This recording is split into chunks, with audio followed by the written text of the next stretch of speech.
Isang mapagpalang umaga po sa katanghalang ito. Palakpakan po nga natin ang buhay na Diyos sapagkat binigyan na tayo ng kalakasan ng katawan upang sa pangaraw-araw ay mapunta tayo sa banal na lugar na ito. Maraming salamat sa Panginoon sapagkat itinulot niyang makatayo ako sa inyong harapan upang tawagin ang ating mga kapatid na magbabahagi kung ano ang naging gantimpala nila sa Panginoon. Ang una ko pong tatawagin ay ang ating kapatid na si Mirna Igna ng Bisal San Pablo. Palakpakan po natin ang ating kapatid.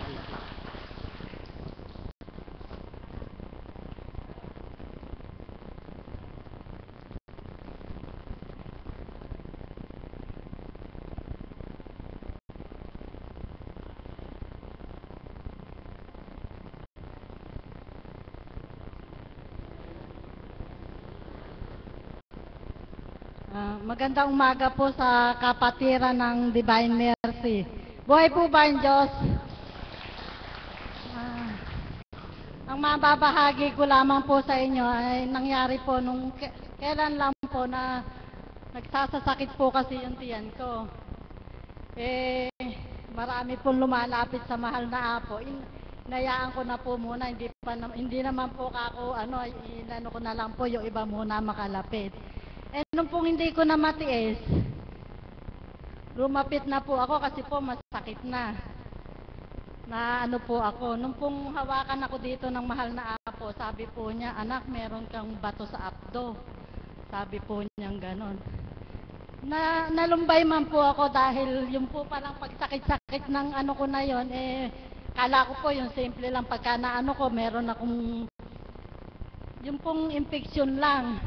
Pero po noon po, iba po yung nararamdaman ko, talaga pong masakit.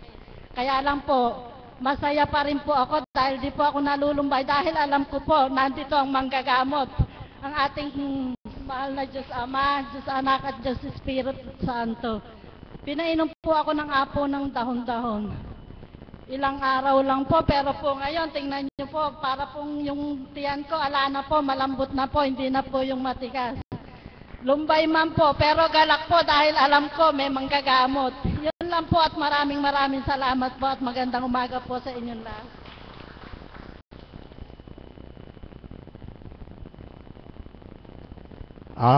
Maraming salamat kapatid. Tunay nga pong napakadakila ng Panginoon sa matibay nating pananalig at pananampalataya ay hindi niya tayo bibiguin sa ating kahilingan.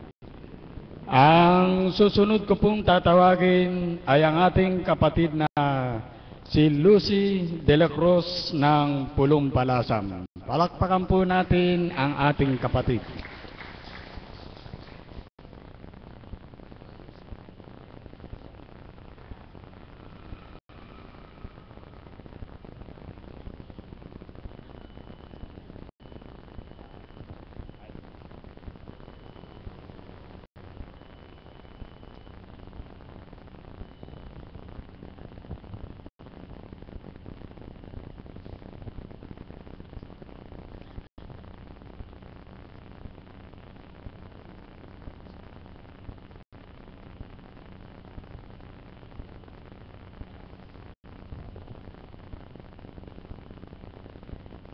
Magandang umaga po sa mga alagad, choir, caps, tagasunod at pasyente.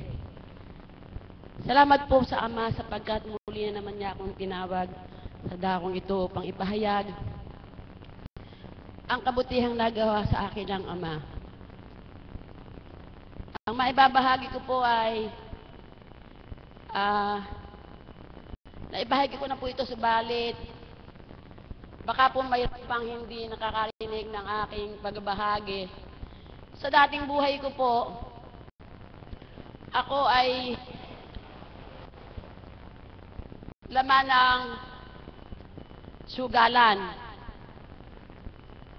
Inaabot po ako ng paghapon, magdamag. Inaabot po akong ganyan. Overnight pa po ako sa sugal.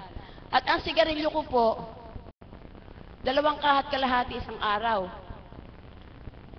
Wala po akong lighter, wala po akong posporo. Pag nakisindi na po ako ng isa, tuloy-tuloy na po yun. Ganun po ako sumunog ng baga. At ako nga po, sa dating buhay ko, isa po akong walang pinangingimian. Kahit po sino siya, basta nagagalit po ako. Sasabihin ko po yung gusto ko sabihin kahit masaktan siya. Dahil ako nga po ay noong mga panahon na yon na ako ay hindi pa nadadako dito. Ako po ay bagaman at wala po akong pinag-aralan, naging supervisor po ako ng isang tahian. Siyempre pag supervisor ka, ikaw ang boss. Hindi po pwede sa akin yung lalo po't nagraras kami magpapaalam siya, masakit ang ulo niya, masakit ang tiyan niya. Lalo po pong nagraras kami, siyempre po nakakompromiso na po ako doon. Kahit po anong dahilan ang gawin nila, hindi po ako mapayag. Magagalit na po sila sa akin, iiyak na po sila, hindi ko papayagan. Ganun po ako katigas. Ganun po ako kabagsik. At kung magalit naman po ako nung mga panahon na yon, hindi ko na po iniisip yung daling ko siya sa office, doon ko siya kausapin. Basta po ako nagalit. Para po akong posporo. Nagliliyab po agad, antimano po, magagalit ako. Kahit sa harap-harapan, mapahiya ka kung mapapahiya ka. Ganun po ako nung dati Yun po ang alam ko dahil gawa nga po nung pag nagalit nga po ako, bigla Hindi na po ako nag-iisip, wala na pong iniisip na makakasakit ako ng damdamin. Subalit, nang madako po ako dito, bagaman at hindi pa gaanong dalisay, subalit nagsusumakit po ako na makasunod sa Ama, sapagkat ang bawat mensahe po ng ating Apo na kinalugdan ay damang-dama ko po sapagkat lahat po ng binibigkas ng ating banal na espiritu sa katawan ng ating Apo Kunching ay damang-dama ko po na tumatama po sa akin. Nadarama ko po sa puso ko na kapag sinabi po ng mahal na Apo yung mga bagay na ginagawa ko, iniisip ko po agad na ako yun. Pero hindi po ako nagdaramdam sapagkat nandun na nga po yung kaya po binigkas ng ating banal na espiritu sa katauhan ng Apo Kunching upang baguhin tayo.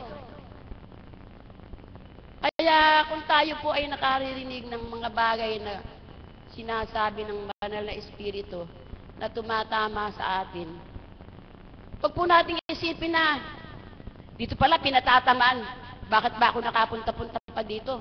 Ganun lang pala gagawin, patatamaan lang pala ako. Huwag po nating isipin yun sapagkat doon nga po tayo babaguhin ng Ama Yun nga po ang ipagbabago natin sapagkat kailangan po, pag sinabi sa atin na ginagawa natin yun, na mali pala, baguhin po natin, huwag po tayong magdaramdam. Sapagkat tayo po, kilala po tayong lahat ng Ama. Wala po tayong maitatago. Sapagkat ako po, ginagawa ko nung araw yun Umaattend na po ako sa mga fellowship na yung Pero pagka po, hindi nakikita ng mga kasamahan ko, susugal pa rin po ako, sisigarilyo pa rin po ako. Subalit mali po pala. Natuklasan ko po sa sabi ng banal na Espiritu na kilala kita. Hindi ka makapagkakaila sa akin. Alam ko ang ginagawa mo. Nailihin mo sa kapwa mo pero sa akin hindi. Ganun po pala yung Ama. Kaya mula po noon, abay nagbago na po ako. Siga-siga rin po ako nung araw eh. Nakita niyo po akong babae ganito. Wala po akong pinapatawad. Lalaki, babae, pinapatulang ko. Ganyan po ako. Pero, hindi po pala tama yun. Kaya po, salamat sa Ama sapagkat sa pamamagitan ng banal na Espiritu ay unti-unti niyang binago ang aking damdamin, ang aking puso. Sa ngayon po, bagaman po at kung minsan ay nagiging tao pa rin, kakaroon pa rin po ako ng isip na kung minsan tawarin po ako ng Ama. Hagi na lang pong umaga, nagahalit na naman ako eh.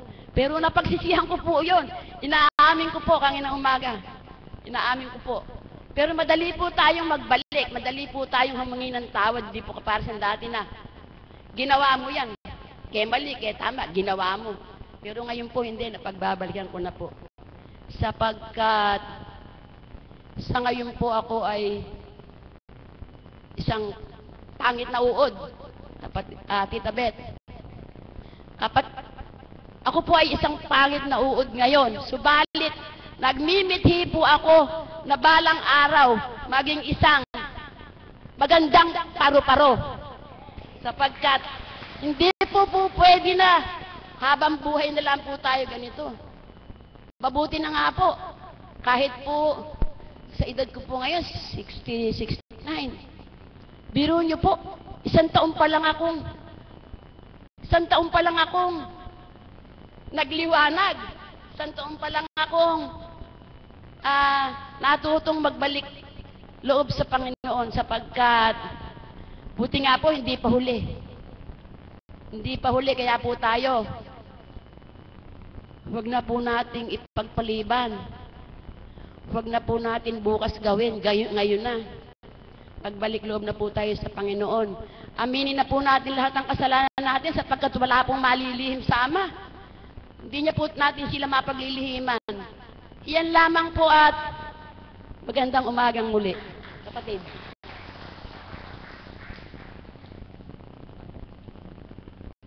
Maraming salamat kapatid. Tunay nga pong napakabait ng Panginoon sapagkat sa pagkilala nyo sa Kanya ay nabago nyo ang iyong sarili. Napakapalad mo kapatid. Ang susunod ko pong tatawagin upang ipahayag kung ano ang kadakilaan na nakamit niya sa Panginoon ay ang ating kapatid na si Mercy Puruganan ng Bahay Pare. Palakpakan po natin ang ating kapatid.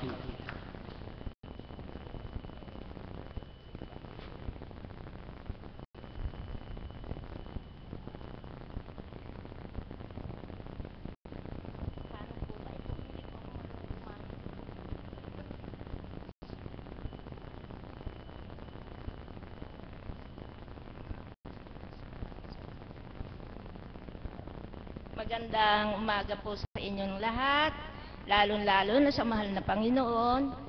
Pangalawa kay Apo, naku, napakaswerte ko. At nakapagsalita po ako. Sa loob ng 11 taon, naparit-parito ako dito. Ngayon lang po ako tumayo rito. Marami pong salamat kay Jacel at kay Tatang Apyong. Sila po ang nagturo sa akin eh. Talaga pong kumakatalang katawan ko ngayon. Pero alam po nyo, napakadakila po ng Panginoon Diyos. Alam po ba ninyo na akala ko mamamatay akong mag-isa? Pero hindi po, mapakabait po ng Diyos. Akalain po nung nag-asawa ko ay 34, nagkaanak pa po ako ng 4. 4 po. Nakapag-asawa din po ako ng napakapogi. Talaga pong napakapogi. Sa kanya po lahat ang bisyo. Opo. Sugarol na po, lasinggero, babaero. Sa katunayan po, iniwan po niya akong 8 taon. Sa awa po ng Diyos, ngayon po, bumalik na siya. Bumalik. Ngayon po, sa Ilocos po siya. Nag-aalaga po ng kanyang nanay. Kaya sabi ko, Diyos ko, napakabait mo po talaga. Ikaw po ang nakaalam sa lahat ng buhay ng tao. Totoo po yun. Napakaswerte po natin. Kasi po si Apo, bakit po dito po sa lugar ng bahay pare, ng paligi, dito po dumako ang banal na espiritu. Kaya po tayo, wag po tayong bibitiw at sigurado po, mapakagandang mangyayari sa buhay natin. Ako po napapansin po nyo, nang una po akong pumunta rito, meron daw po akong mayoma. Ako po ang nakapansin. Sabi ko, ba't ang lakas-lakas ng regla ko, dulot puno? Pumunta po ako kay Apo. Apo, sabi ko, naku, meron kang magpatingin ka eka. 3 doktor po ang tumingin sa akin, totoo po. Mayoma nga po. Tapos po, isa pa po ang karamdaman ko, dalaga pa po ako. May sakit po akong ganyan, tililing. Hindi po ako nakakatulog.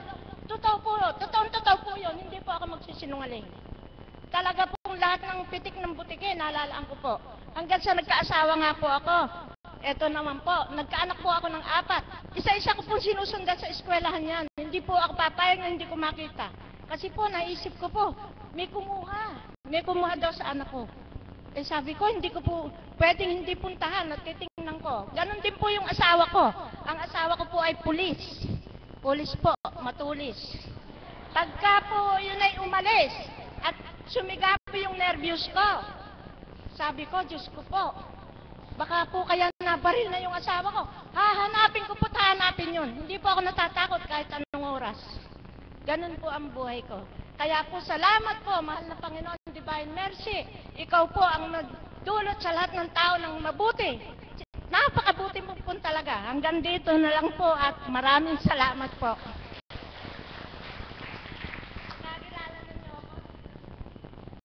Maraming salamat kapatid. Sa ating pong mga kapatid, sino po ang gustong mag-volunteer upang ipahayag ang gantimpalang nakamit nila sa ating Panginoon? Ang ating kapatid.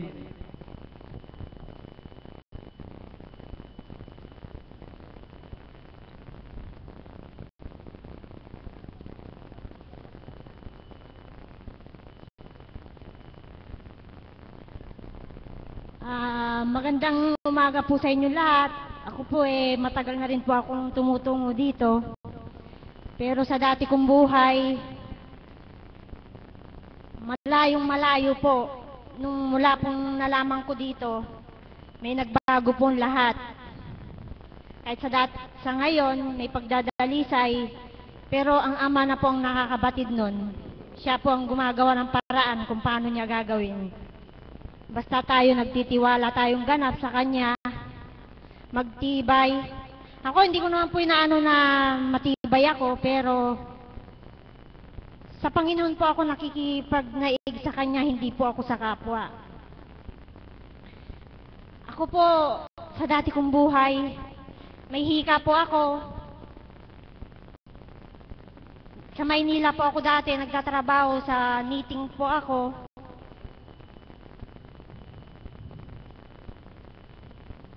Halos buwan-buwan po ako inaatake po ng hika. Pero dito sa dambanang to, talaga pong marami po akong natanggap, nakinabang po ako ng ganap.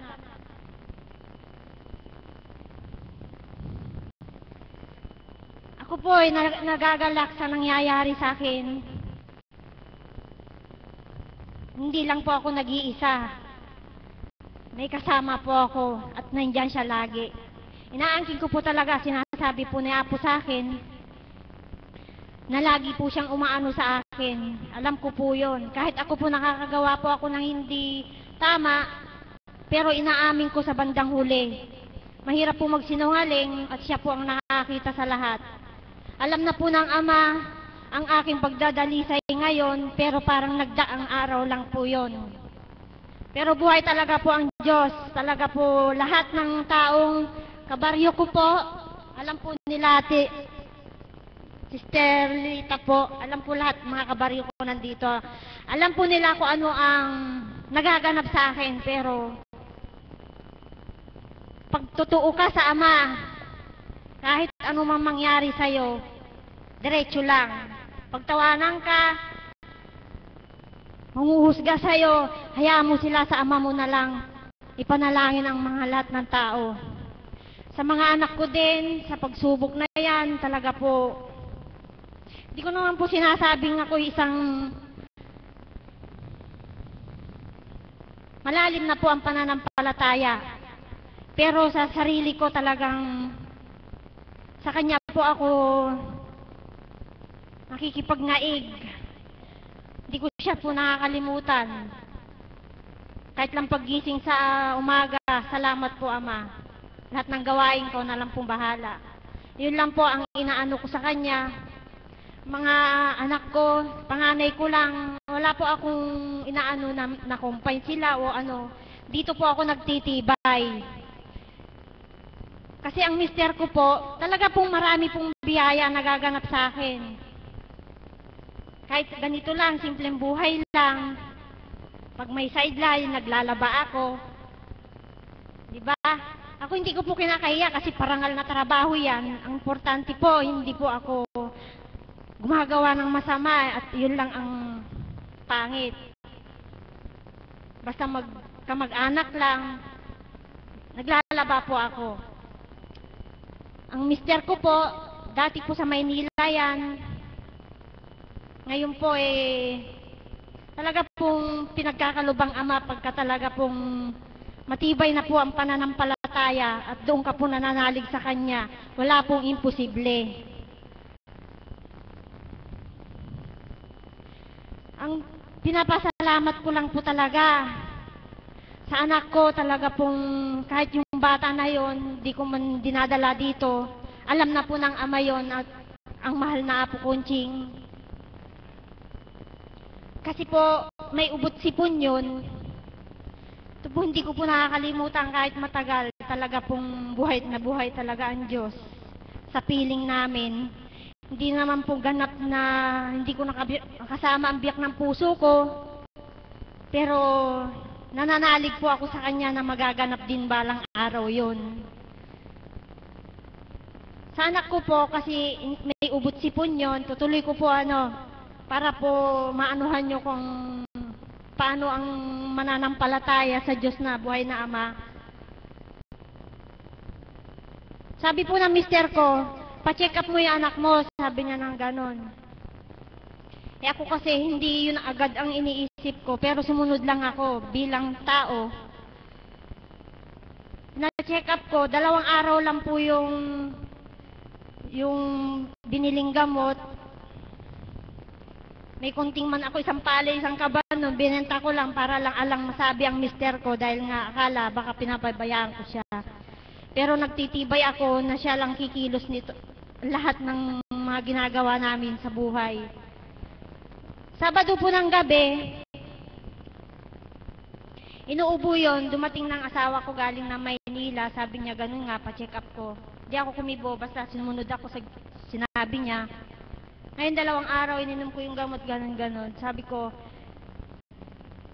sige ka ako. Sabi ko, sumagot ako, tubig lang, sabi ko ng ganyan. Bukas ka ako yan, wala na, sabi kong ganyan. Sabado po ng gabi yun. Yun ang sinabi sa akin. Sinabi ko ng ganun na tubig lang, gagaling ng anak ko. Naganap, Sabado ng 3:00 ay madaling araw na po yun. Kayo sa oras na yon, mahimbing ang tulog nyo. May gumising po sa akin, isang malamig na tinig, boses po lalaki, ang sabi niya po sa akin, anak, gumising ka. Painimin mo ng isang basong tubig. Bilis po ako gumising, hindi ko alam.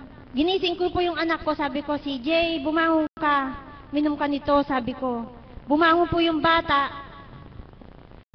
Sabi ko, Diyos Ama, Diyos Anak, Diyos Espiritu Santo, Ama, bukas po, makalawa, gagaling ng anak ko, sabi kong ganyan. Ang huli kong nakita, alam nyo po, si Apo Kunching, hindi man po nagpakita sa akin, yung nagsalita sa akin, pero si Apo Kunching ang nakita ko. Di po ba buhay ang Diyos? Marami na pong nagaganap sa akin. Mahaba, pero tong ano na to, kumbaga, hindi pa kumpleto.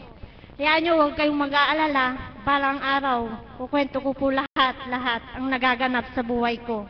Basta ako, nagtitiwala akong ganap, ang Diyos Ama na lang ang kumikilos sa buhay namin. Alam niya lahat kung paano ako umaano sa Kanya.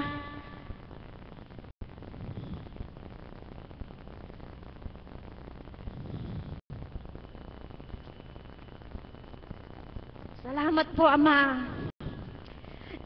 Hindi po ako umiiyak sa lumbay, pero ako'y nagagalak sa buhay ko.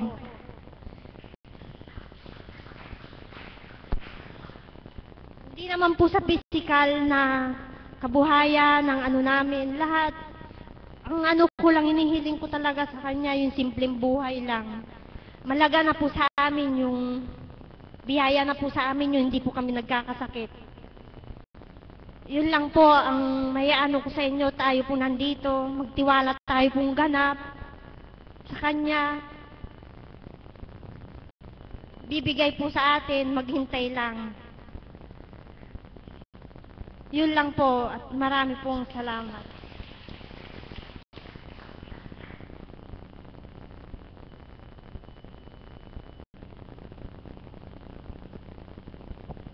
Maraming salamat kapatid. Tunay nga pong kaidakila ng Ama sapagkat lahat ng iyong kahilingan ay hindi niya ipinagkait. Bago po tawagin ang susunod, isa pong paanyaya. Malugod pong inaanyayan ang lahat para sa gaganaping banal na misang pasasalamat para sa karawan ng ating minamahal na Apo Kunching. Bukas sa ganap po na 10:00 ng umaga dito sa ating banal na dambana. Ito na din po ang oras ng pagsisimula ng ating banal na gawain. Sa lahat po ng mga alagad, ang isusuot po ay yung bagong green na pantalon. Maraming salamat po. Ang susunod pong tatawagin ay ang ating kapatid na si Magno Guevara upang bigyan tayo ng isang awitin.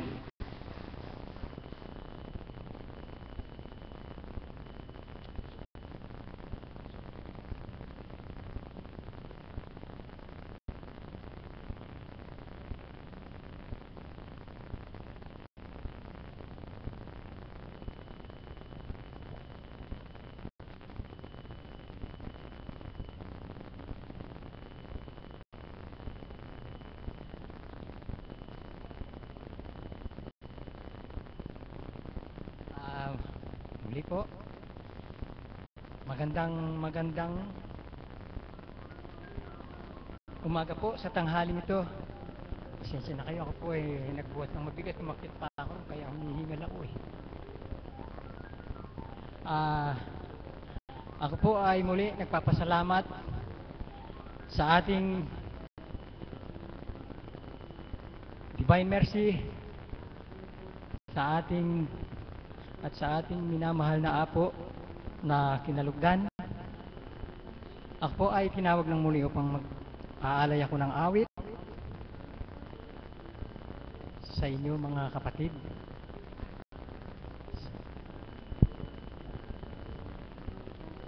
Sa ating pong lahat.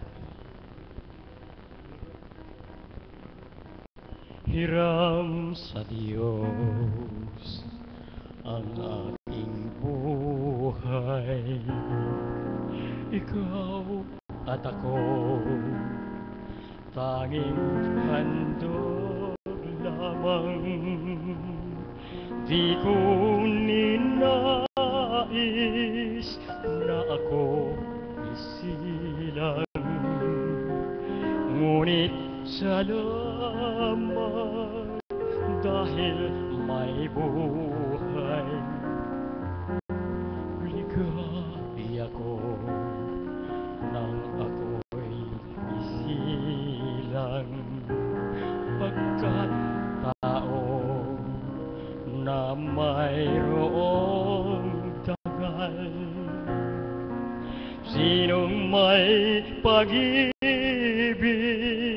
sinong magmamahal, kung di ang tao, Diyos ang pinagmulan. Kung di ako umibig, kung di ko man bigyang halaga ang buhay kong handog, ang buhay kong hiram sa Diyos. Kung di ako magmamahal, sino ako? Likha'i ako nang ako isilang, pagkat tao na mayroong dangal. Sinong may pag-ibig, sinong nagmamahal, kung di ang tao, Diyos ang pinagmulan. Kung di ako magmamahal, sino ako? Salamat po.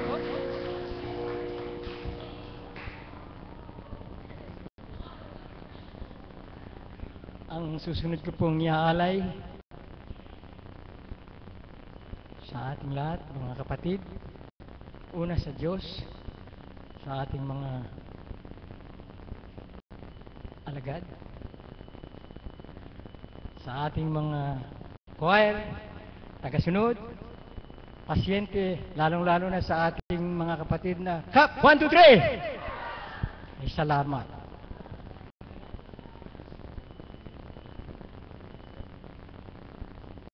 Ang buhay tulad ng isang awit lamang,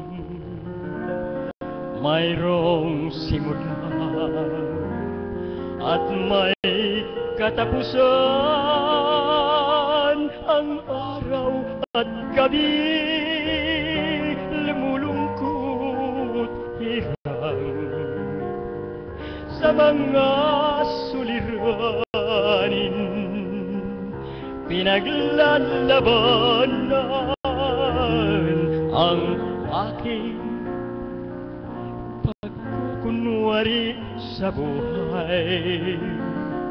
Pagbabalat kayo sa katotohanan, anuman ang aking maging kapalaran. Tanging Diyos lamang ang nakakaalam.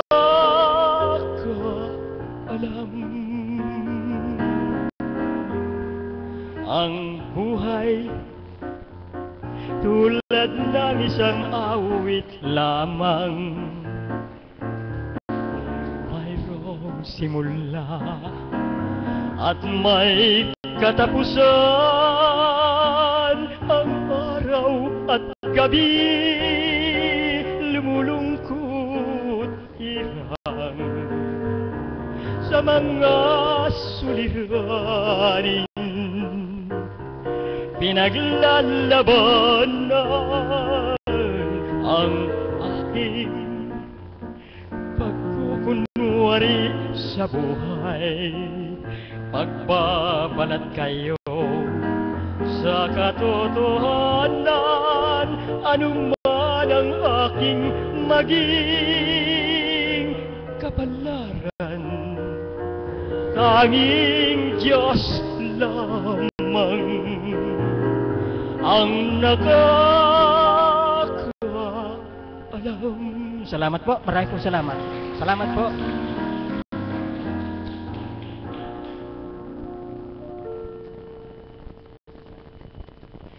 Maraming salamat kapatid sa magandang awitin na ipinagkaloob mo sa amin sa katanghaliang ito. Ang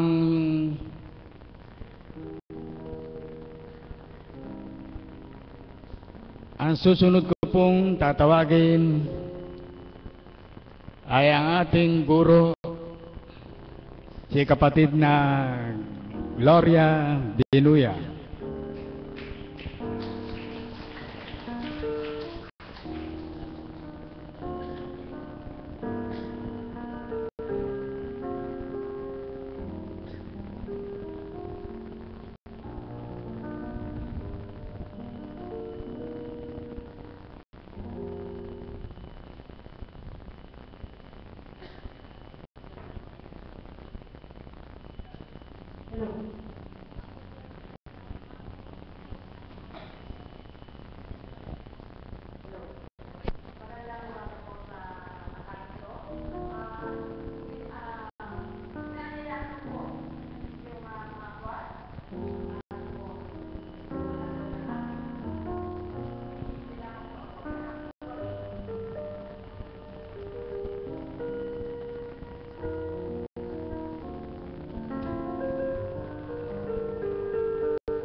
Maraming salamat mga kapatid sa napakagandang awitin na ibinahagi nyo sa amin lahat. Ang susunod ko pong tatawagin ay ang ating Mami Beth, kapatid na Beth Chico.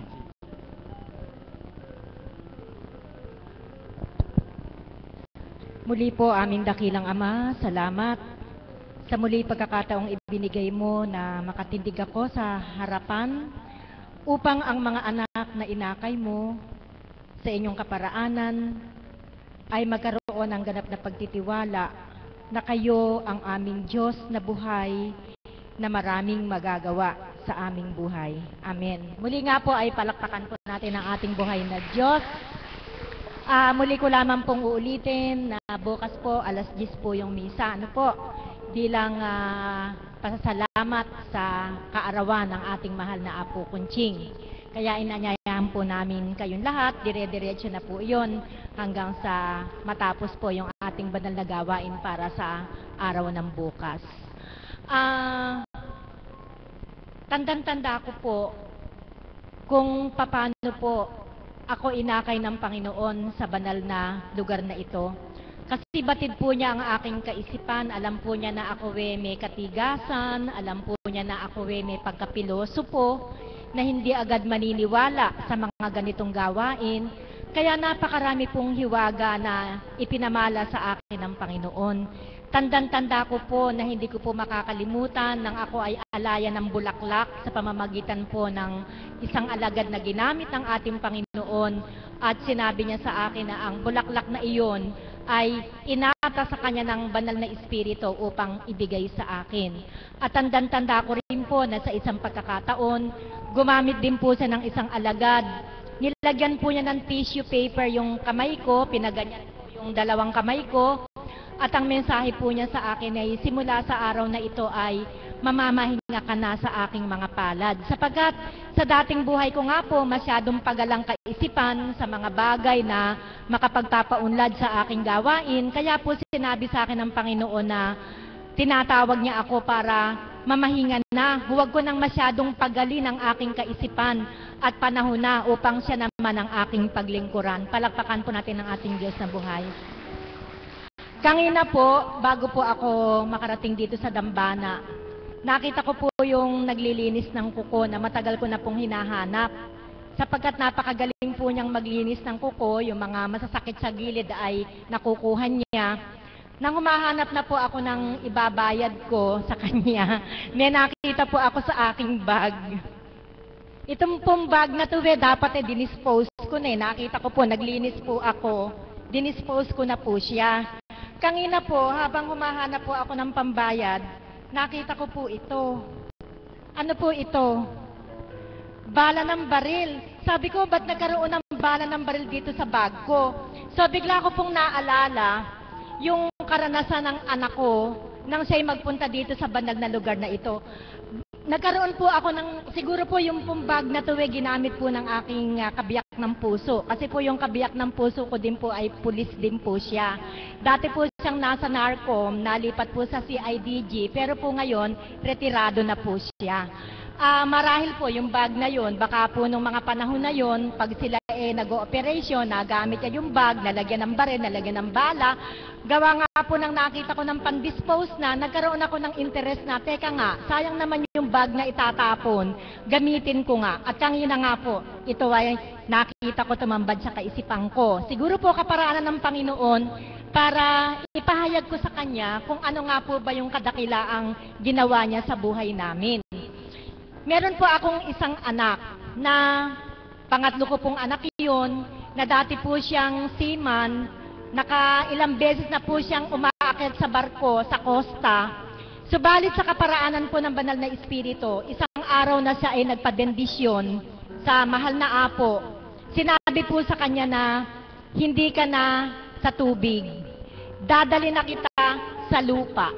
Dadaling kita sa isang kalupaan, Canada ang pangalan. Yan po yung maliwanag na mensahe ng banal na espiritu sa anak ko.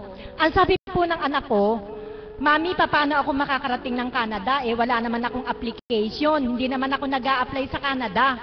At ako nga ay na-submit ko na yung mga papers ko para muli akong umakyat sa barko. Yan po ang sinabi sa akin ng anak ko. Ang sabi ko po sa anak ko, anak, magtiwala ka. Kung ano ang mensahe ng banal na Espiritu sa katauhan ng mahal na Apo Kunching, ang kinin mo, magaganap sa iyo yun sapagkat pag tinuran niya, 100% magtiwala ka, magaganap. Palakpakan po natin ang ating Panginoon. At nang siya nga po ay mensahihan ng banal na Espiritu sa katauhan ng mahal na Apo Kunching, after 1 week po, tumawag po yung kaibigan niya na nasa Canada. Sabi po niya, pare, gusto mo bang makarating ng Canada? Mag-apply ka sa agency na to. Bibigay ko sa iyo yung pangalan, puntahan mo. So yung pong anak ko, hindi nag-aksaya ng panahon, pinuntahan yung agency na yon. At totoong-totoo po yung mensahe ng banal na Espiritu. Oras po na mag-apply siya, in-screen, binigyan ng examination, nakapasa po ang anak ko at sinabi nga po sa kanya na igayak mo yung mga papeles mo at ikaw ay makakarating sa bansang Canada.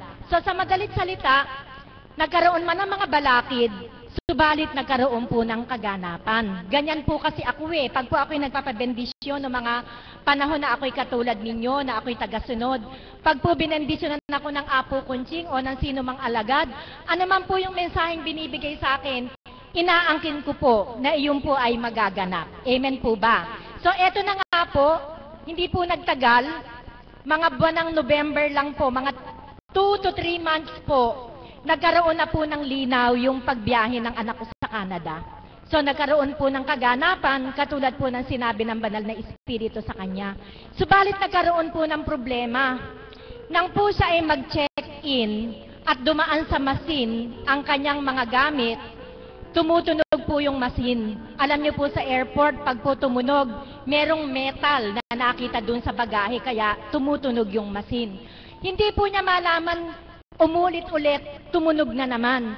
Kaya ang ginawa po ng mga airport na tauhan, yung pong mga bagahe niya na naka-tape na talaga namang secured na, doon po kasi nakuha yan doon sa bagahe niyang bagahe niyang kahon, na inikit na po niya ng masking tape.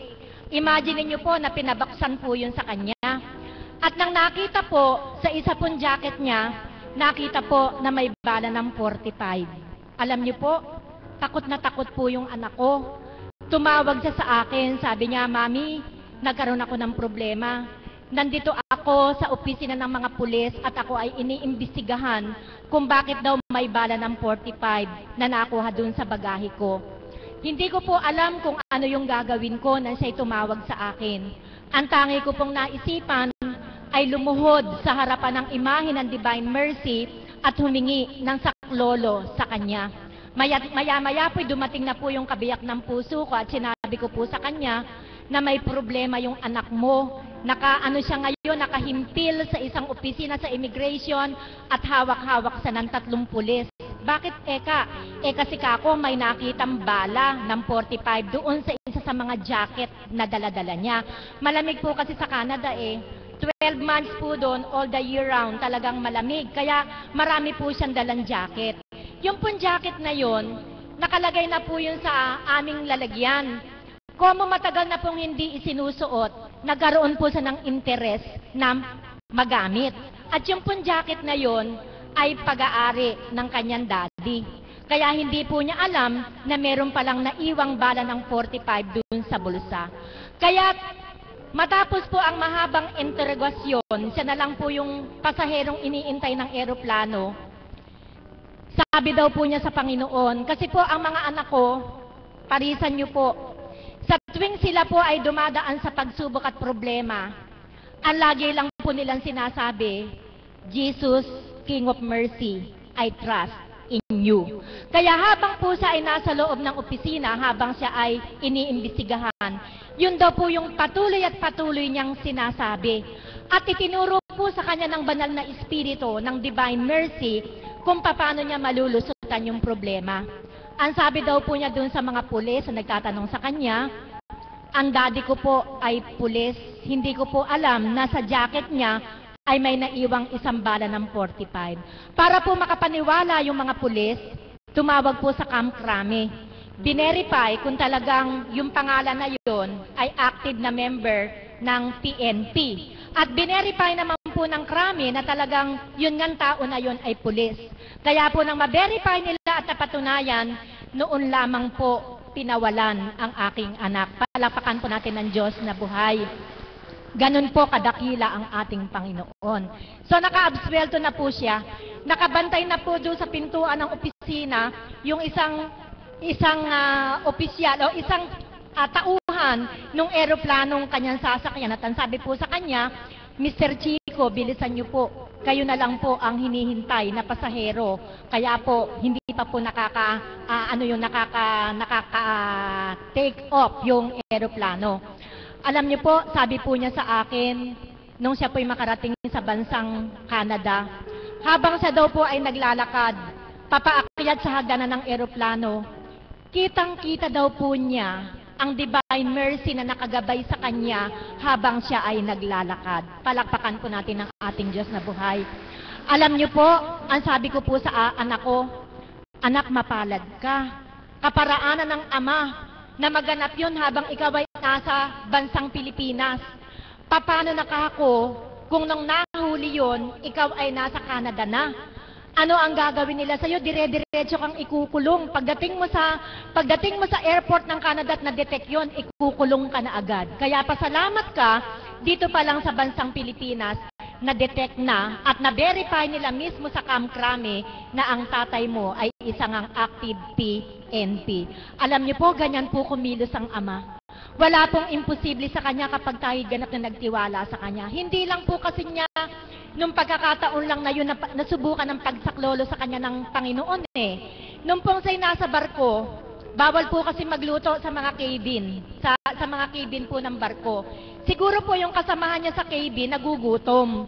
Sa pamamagitan po ng airpot, nagluto po ng itlog. Bawal nga po kasing magluto eh. So, nagsaksak ng airpot, may itlog dun sa loob para makapag-boil ng egg. Alam niyo po, na-overheat po siguro yung airpot. Kaya umusok po yung cabin. Problema na naman. Siguradong kaso na naman ang aabutin. Kasi bawal eh. Bakit mo ginawa? Kaya po nung umusok yung cabin dun sa loob ng barko, tinawag po silang dalawa na occupant ng cabin. Pero yung anak ko walang kasalanan. Kasi yung kasama niya ang nagpakulo ng tubig doon sa Telmos sa pinaglagaan ng itlog. Alam niyo po, pinatawag sila. Inimbestigahan. Yung pong kasama niya na napatunayan na ganun nga yung ginawa, ora mismo, pinauwi. Siya, habang siya iniimbestigahan yung kasama niya, nakaupo siyang naghihintay. Hindi lang daw siguro 100 Jesus King of Mercy, I trust in you ang nausal niya. Kaya po nang siya'y papasukin na sa investigation room, sabi daw po nung nag-iimbestiga, napatunayan na namin na hindi mo kasalanan, kaya lumabas ka na. Palakpakan po natin ng ating Diyos na buhay. Yan po ang ibig kong sabihin. Kung paano po tayo nagtitiwala sa Panginoon, sa panahon na tayo ay nagigipit at kailangan natin siya, 100%, hindi niya tayo pababayaan. Subalit may kondisyon ng Panginoon.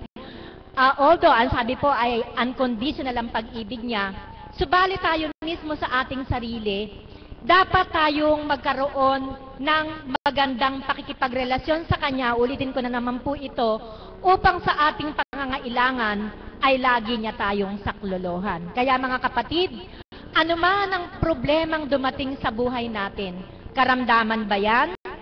O anumang uri ng problema ang pinagdadaanan natin sa buhay, huwag tayong masisiraan ng loob.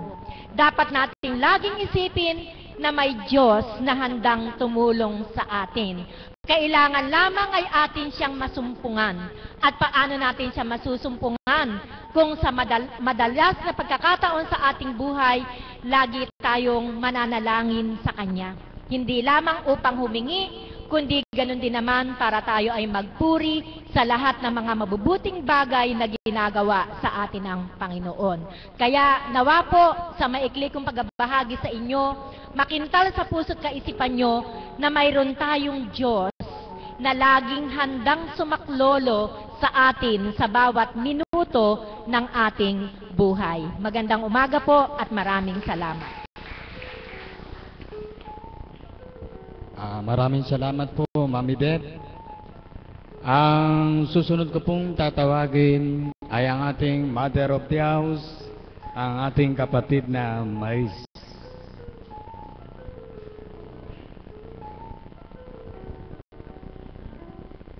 Papuri sa iyo, Amay walang katapusan. Muli sa araw na ito na pinahintulutan mo na maglahad ng iyong kabutihan at kadakilaan sa harapan upang sa dako mong banal ay patuloy ka nilang ganap na masumpungan sa pamamagitan ng inyong kinalugdan ang aming mahal na Apo Conchil na sa amin ay ginamit mo upang matutunan namin ang kabanalan mo at mapaglingkuran ka ng buong katapatan sa dakong ito. Amen. Buhay po ba ang Diyos? Inaantok na po ba kayo? Nawa po sa bawat araw ng pagbabahagi ng bawat isa ay gawin po nating ilagay po natin sa ating mga puso ang kahalagahan ng mga aral. Hindi lamang po kung ano yung naririnig ninyo, kundi yung mga karanasan po ng bawat nagbabahagi sa gitnang ito na maaaring maging panuntunan nyo rin po upang magdulot sa inyo ng ganap na pag-asa habang kayo naririto sa mundo. Amen po ba yun? Buhay po ba ang Diyos? Kung inyo pong napakinggan ang bawat bahagi ng bawat isa, sadya pong walang patid ang kaukulang pagdalisay ng ating Panginoon sa bawat isa na hindi ibig sabihin, halimbawa po ako, naglilingkod sa Diyos, libre na, hindi po. Sadya pong dumarating po sa amin bilang mga hinirang na sa aking pagninilay ay mas masahol pa ang mga pagsubok bilang katauhan at pagdalisay bilang ginagamit ng ating Panginoon. Amen po ba yun? Buhay po ba ang Diyos? At bakit nga ba nagaganap ang ganito? Sapagkat yun po ang patutuo ng ating Panginoon. Nahambing po sa isang eksperimento na ikaw, yung ginamit niya, kailangan itest ka niya doon sa gusto niya para malaman din ng ating Ama kung gaano ka nakatibay sa Kanya. Amen po ba yun? Buhay po ba ang Diyos? Kanina po ay maaga po akong umalis at lumisan sa aming tahanan. At sabi ko nga po sa inyo, yung mga gampaning pantao, sadya pong bilang mga hinirang, ayaw na po namin. Yung sakit ng ulo, yung lagi kang nagra-rush sa paghahabol ng oras para ito yung gawin mo, ayaw na po namin ng ganon bilang hinirang. Subalit, sa bilang katauhan, may ginagampanan bilang ina, mayroon pong kaukulan na gampanin na kailangan kong gawin para sa aking anak. At ako po ang gumawa ng lahat ng yon sa tulong po ni Mami Beth na ginawa po niya ako ng sulat at yun po ay dinala ko po sa dapat pagdalhan. Alam niyo po, doon ko po nakita na sa bawat pagtupad at pagganap ng mga hinirang, pantao man ito, o dili kaya saan dako ka man humakbang, sadya pong ang patnubay ng banal na espiritu, lagi pong nasa likuran. Amen po ba yon? At sa pamamagitan din po ng iyong katauhan na sa mga experience na nasasaksihan mo at nararamdaman mo, doon mo talaga maipagtatanturin ikaw mismo sa sarili mo kung ano yung dapat mong piliin sa buhay mo. Amen po ba yun? Sapagkat kahit isang lingkod ka na, pahihintulutan pa rin ng Panginoon na gamitin ka sa mga pantaong gawain para ikaw mismo sa katawan mo ay mapagnilay mo kung ano ang mas mainam, yung taong-tao ka o naglilingkod ka sa Diyos. Buhay po ba ang Diyos? At yun po ang aking natanto. Alam nyo po, nung nakaraan linggo, inayos ko na po yun at akala ko nga po bubulagin na ng Panginoon yung mga taong ginamit na ako ang nag-request, ay hindi po pala pwede, kailangan galing sa aking anak. At nang panahon po na yon, sabi ko po, nasa lamesa na po, sadya pong hindi po ginawa ng ating Panginoon na bulagin yung gumagawa ng request, ng inirequest ko po para ibigay na sa akin. Ako naman po bilang pagkatao, parang nangasim ako na, eto na, bakit ayaw mo pang ibigay sa akin, samantalang magulang naman ako. Subalit pinanindigan po talaga nila at policy sa school na kailangan yung may-ari mismo na yon ang magkakaroon ng authorization para sa akin. At lumipas po ang ilang araw. At nang dumatal na nga po yon, inasikaso ko po kanina, Sadya ko pong doon ko po nakita, akala ko ganun lang kadali. Bukod doon sa ibinigay na nila, kailangan ikaw pa mismo ang magpa-Xerox, samantalang doon sa kanilang lugar may Xerox naman. Alam niyo po, walang problema. Sabi ko po sa Panginoon, nakaupo ako sa isang tabi, nahihilo na po ako sa init. Sabi ko po sa Panginoon, Ama, pinahintulot mo itong gawin sa akin. Tama yung sinabi ni kapatid na Jeff, na ang isang araw ay hindi sapat kapag inasikaso mo yung lahat ng kailangan mo. Tama yung sinabi niya na sadyang maiinip ka kapag wala ka sa Panginoon sa paghihintay bilang pagkatao. At kanina po naghahabol ako ng oras, sabi ko malilate ako pagtungo sa dakong ito. Subalit kailangan panindigan ko na ito dahil andito na ako. Alam niyo po, habang ginagawa po yon, o sige balik ka doon, magbayad ko doon, ipa-Xerox mo, lumakad ka doon, ganyan-ganyan po, ano po. Alam niyo po, isa lang po ang naging damdamin ng puso ko. Pinasalamatan ko ang Diyos. Sapagkat, sa kaparaanan po na dulot niya sa dakong ito, sa pamamagitan ng ating mahal na Apo Kunchi, na ginamit po niya upang magdulot ng aral, magbukas ng aking diwa, magbukas ng aking puso, at sidlan ng bahagi ng banal na Espiritu. Doon ko po nakita na mayroon na po pala akong pagtitimpi. Buhay po ba ang Diyos? Amen po ba yun? At habang naglalakad po ako sa initan para magpa-Xerox, doon ko po rin na-realize sa puso ko at nasambit ko sa sarili ko, salamat sa iyo, Ama, sapagkat tama lang na ako ay hinirang mo't inakay mo sa dako mong banal. Sapagkat kung ako'y bilang tao at mararanasan ko yung ganito, sadyang malulugmok ako. Mawawalan ako ng pag-asa, hindi ko alam kung anong gagawin ko. Subalit ikaw, tumingala lang ako sa langit, alam ko mayroon kang gagawin para sa akin. Buhay po ba ang Diyos? At dahil nagawa na po lahat, bumasok na uli ako. Ang sabi po ng babae, di kumpleto na. Ang sabi po niya, maghintay pa po kayo kasi may kausap pa po yung pipirma. Alam niyo po, bilang pagkatao, syempre po, SOP po yun, kailangan. Pwede naman po nung gawin na may papipirmahan. Bakit kailangan tapusin pa yung kinakausap? Sa isa doon sa papipirmahan, ano po? Sabi ko, sige po, umupo po ako sa silya. At pag upo ko po sa silya, gusto ko pong lumuha. Pinipigil ko po yung luha ko. Dahil maliliit na po ako patungo sa dakong ito. Sabi ko, Ama, nawa po ka ako ay haplusin nyo na po yung pipirma. Sapagkat napakarami pang darating, baka mapatungan na naman. Hindi ako makakapaglingkod sa'yo. At sabi po ng babae, napansin niya po siguro dumudulog ako sa gilid. Nakapikit lang ako. Ang sabi po niya, Ma'am, nahihilo po ba kayo? Hindi ako umiimik, basta dumudulog lang ako. Sige po, papalo up ko na po para po makauwi na kayo. Boy, ba ang Diyos? Amen po ba yun? Kaya, doon pa lang, bakit ko po ito pinento sa inyo? Gaya po nung binahagi ni Mami Beth. Yung binipisyo po na nakukuha po namin sa ating Panginoon, ay binipisyo na hindi kayang gawin ng tao. Binipisyo na, sabi ko nga po sa inyo, hindi kayang bayaran. Binipisyo na walang kapantay na anumang salapi o dili kaya regalo, kundi sa pamamagitan po ng pagbabata ng mga magulang na naglilingkod. Alam ko po ng ating Ama ay dakila at mahiwaga. Kaalinsabay po yun ay ang binipisyo sa aming mga binamahal. Buhay po ba ang Diyos?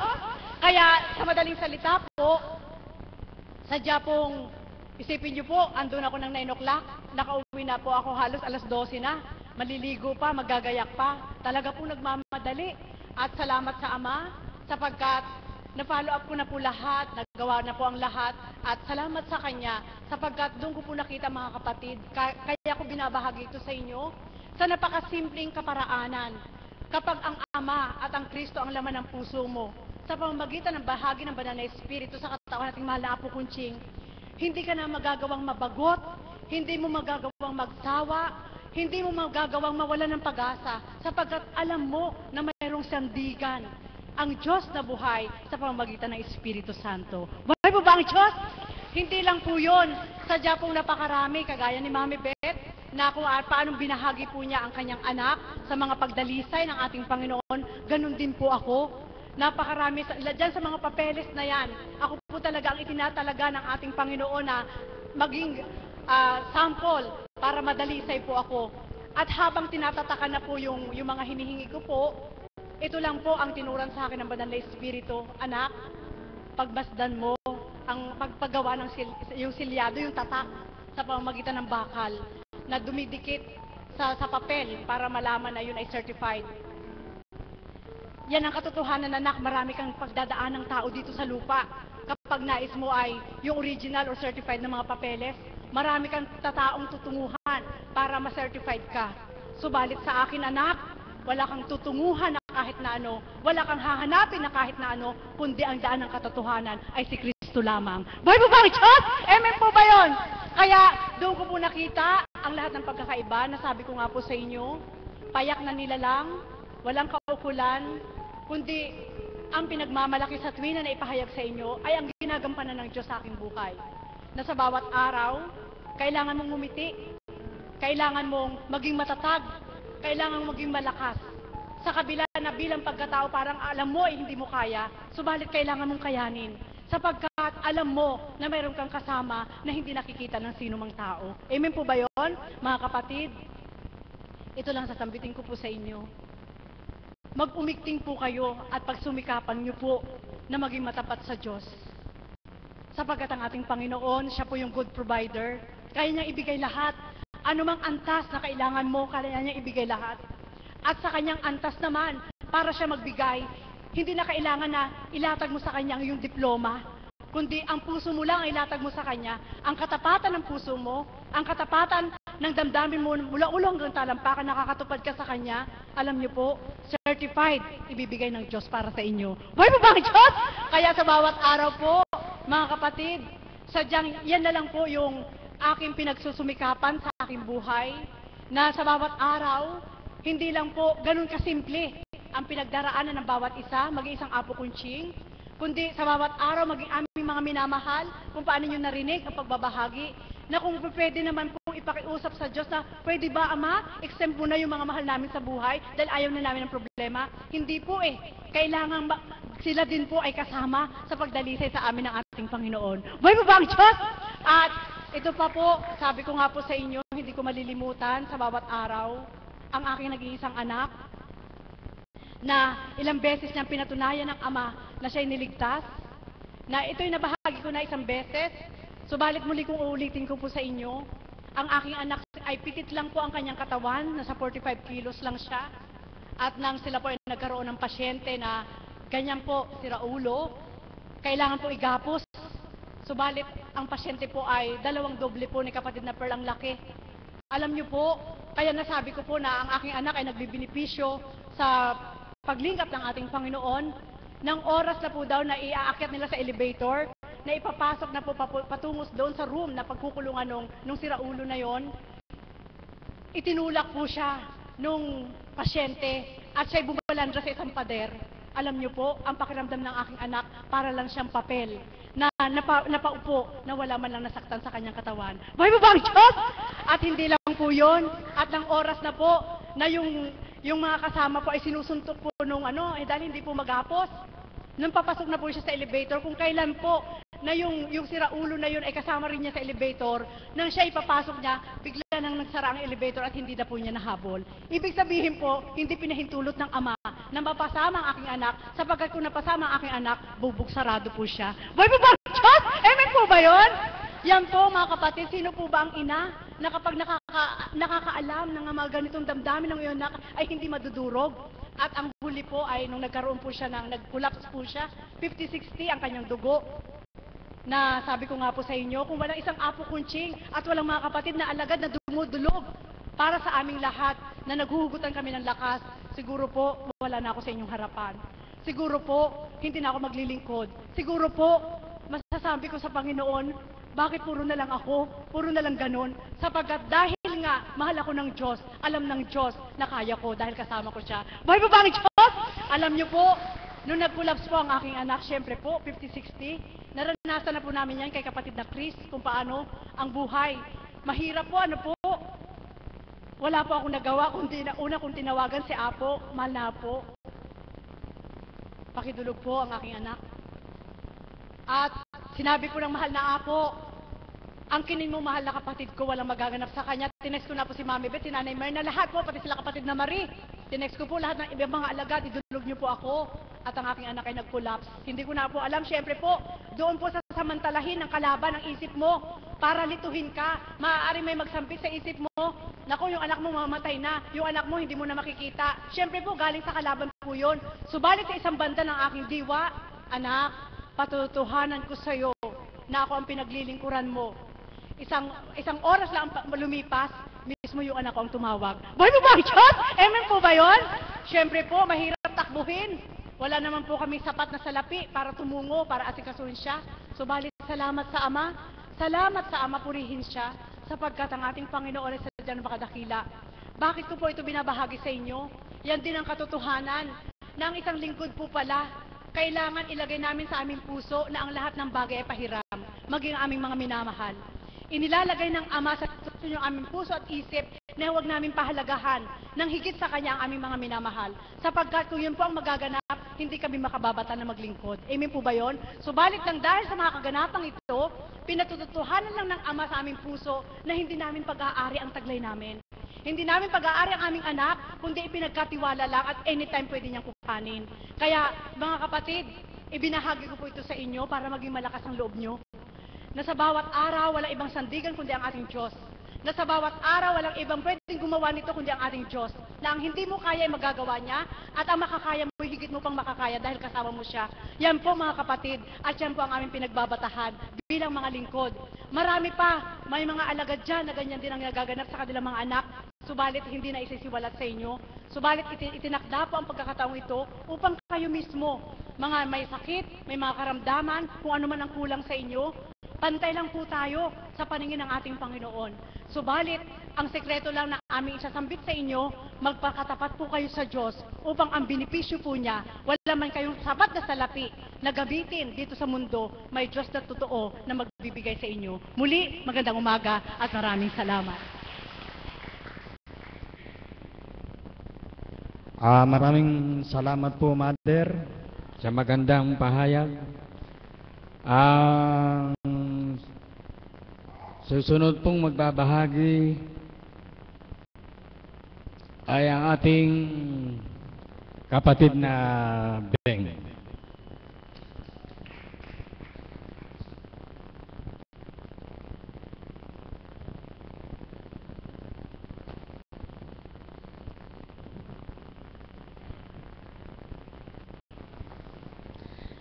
Isang mapagpalang umaga po sa ating lahat. Buhay po ba Diyos?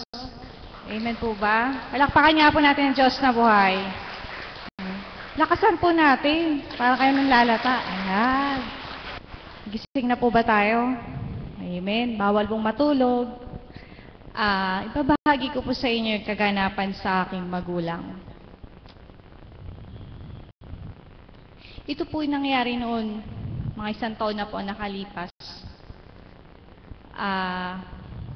Yung nanay ko po, tsaka yung kapatid ng tatay ko, meron po silang hindi pagkakaunawaan. So, ako pong bilang anak, naghihirap po yung loob ko pag nakikita ko yung magulang ko na pagdating sa bahay, aalis pag nandun yung tita ko. Maglalakad siya. Basta makalipas lang yung oras na makaalis na uli sa bahay yung tita ko, tsaka lang siya babalik ng bahay. Isang araw po, ganito po, nagdasal po ako. Sabi ko, matulungan mo po ako kung paano ko maiaayos. Na isang araw po, kinausap ko yung nanay ko. Sabi ko, hindi ka ba nahihirapan sa ginagawa mo? Na sa tuwing manggagaling ka ng trabaho at pagdating mo dito sa bahay at makikita mo yung kapatid ng tatay ko. Sabi ko, aalis ka na naman, lalakad ka. Ganyan. Sabi niya, naku, ganito kasi ganyan. Kasi kako, nanay, ganito. Ang nakikita mo kasi sa kanya, yung nagdudulot sa'yo ng sakit sa kalooban mo. Hindi mo nakikita yung mabuting ginagawa niya. Sabi kong ganon. Hindi po ba tayo, pagka naiinis, ang nakikita natin sa kapwa natin, yung pangit. Hindi po ba? Amen po ba? Amen. Di ngayon po, sabi kong ganon sa kanya, di basta diyan ka lang, antayin mo ko. Nilapitan ko po yung tita ko, pinuntahan ko po doon sa tindahan. Kinausap ko. Sabi kong ganyan, tita, sabi kong ganon, kung bilang bata po ako sa kanila, para po akong nangingimi magsalita, baka po kasi sabihin ako na, ano ka ba? Ba't ba nakikialam ka? Yan po yung gumugulo din sa isipan ko. Pero po sa gabay at patnubay ng Ama, tinuro po niya kung ano yung sasambitin ko. Di kinausap ko po. Di, sabi ko, antayin mo ko. Pag may go signal ako sa'yo na pasok, pumasok ka na sa loob. Ayan na po, nagdadasal na po ako, nalalamig na ako. Baka po kasi magbungangaan, hindi po ba magigera? Kasi po, pag po tayo parehas na mainit ang ulot, nakita natin kaaway natin, kung wala tayo sa Diyos, di po ba talagang sasabog? Amen po ba? Amen. Di nung pong time na yun, sumenyas na po akong ganyan. Pumasok na po. Ganyan na po, nagbukas na po ako ng ako na po yung, kasi parehas pong tahimik, papakiramdaman. Sabi ko pong ganito, kung ano man yung hindi nyo pagkakaunawaan sa isa't isa, hindi nyo ba magagawa magpatawad kayo sa isa't isa? Kung ano man yung nakalipas, wag na nating, kasi pag po inugat pa yung away, hindi po maaayos, di po ba? Amen po ba? Ayun po, nung pong sa panahon na, na nga po, nag-uusap na, sabi ko, ganito na lang. Kung ano yung hindi mo gusto, sabihin mo sa kanya. Sabi kong ganyan. At kung ikaw, kung ano hindi mo gusto, sabihin mo sa kanya para maayos. Mahirap ka ako yung nasa isang bahay, nag-iiwasan kayo. Sabi ko pong ganon. Ayun po, salamat sa Diyos at purihin siya. Naayos po yung tita tsaka yung nanay ko. Amen po ba? Hindi po ba napakadakila ng Diyos? Iyon po inaangkin ko po yun na isang biyaya na natanggap ko dito sa dakong ito. Na ipinagkaloob niya. Sa dati po, pag may kagalit po nanay ko, galit din po ako doon sa kagalit eh. Talaga pong kakampihan ko pa yung nanay ko. Siyempre po, nanay ko yun. Hindi po ba? Pababayaan ko bang sabihan yung nanay ko na hindi maganda? Siyempre po, hindi. Lalaban ako. Sabi ko ganyan. Pero po, salamat sa kanya. Isa niya yung sa ibinago sa buhay ko. At ito pa po yung isa ko ibabahagi sa inyo. Ito po yung naganap sa amin. Yung po kasing tatay ko, pag ako'y naglilingkod dito, pag dumating po ako ng late, nagagalit. Talaga pong, kasi iwanan ko po sa kanya yung panganay ko. Tapos nakasibangot na po yan, pag dumating ako ng mga 5:30 sa amin, dadaanan ko po yung anak ko bago ko umuwi dun sa biyanang ko. Sabi ko, alam ko po ikaw din na magbibigay ng kaparaanan para maunawaan niya yung ginagampanan ko sa dakong ito. Alam mo po, ang naging kaparaanan, tumaas po yung presyon ng tatay ko, 180/100. Amen po ba? Alam niyo po, nandinala ko po dito yung tatay ko. Nagkataon po nun, nag-uumpisa po ng nobinaryo. Nobinaryo po dito na anniversary. Nung po, yun po yung unang araw niya, yung unang araw din ng nobinaryo.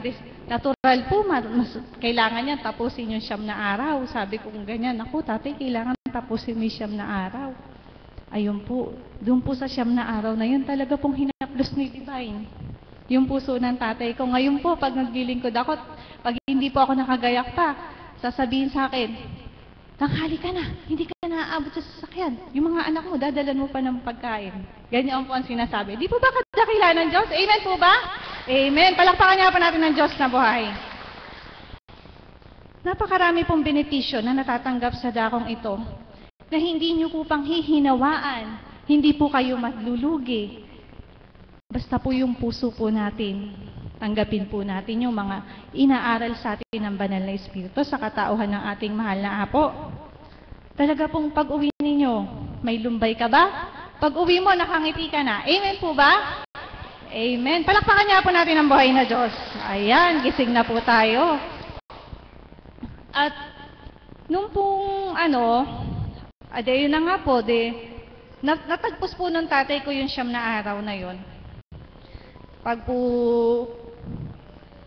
po, ngayon, siya na yung naiiwan sa tahanan ko. Kasi po, lumipat na nga po ako ng bahay. Doon na po kami sa Matantubig. Ang bahay po, doon malayo-layo po yung kapitbahay.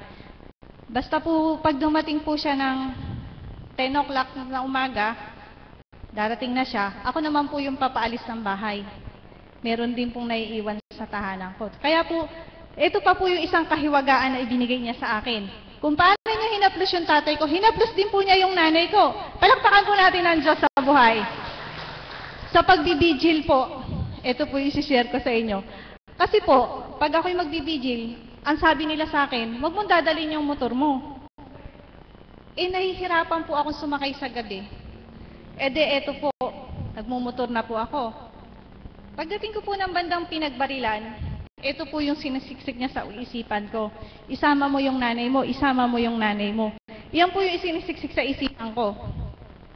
Nung pong mga 7:30 na, nandun na nga po ako sa bahay namin dahil ang sabi po ng tatay ko, iwanan mo yung motor mo doon. Huwag kang magmumotor hanggang paligi. Sabi po niya gano'n. Sabi ko, sige po. Tapos kinausap po pala yung nanay ko na antayin mo si Beng ng alas 12 at samahan mo para may kasamang papauwi sa bukid. Yan po ang billing niya. Ako po, pag darating ako, nakikita ko po yung nanay ko nasa karsada alas 12 ng gabi. Sabi ko, daig mo pa ako nag-vigil, mas puyat ka pa sa akin. Sinasabi ko po sa kanya na ganyan. Ganito na lang ka ako, Nay. Kumain ka na, magbihis ka, sasama na lang kita. Sabi ko pong ganyan. Sabi niya, hindi siya kumikibo. Nung pong na yon, sandali, magbibihis na ako. Ayan na, kumilos na naman po si Divine. Palakpakan nga po natin ang buhay na Diyos.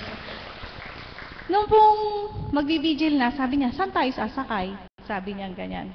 Meron po kaming kapatid na pinakikisabayan. Ayun po, ngayon po, pagka-vigil, sabihin ko, kung pinoproblema po nun, hindi ako papayagan ng nanay ko, ng tatay ko. Ang dami pong balakid. Napakadami po. Yung damdamin ko po, nagpupwes, gusto ko po talaga mag-vigil. Ganyan po, kasi malayo nga po. Ayun po, kung paano po hinaplos yung magulang ko, yung tatay ko, una niyang hinaplos. Pinakita niya kung ano yung ginagampanan ko dito, yung pinupuntahan namin dito sa dahong ito.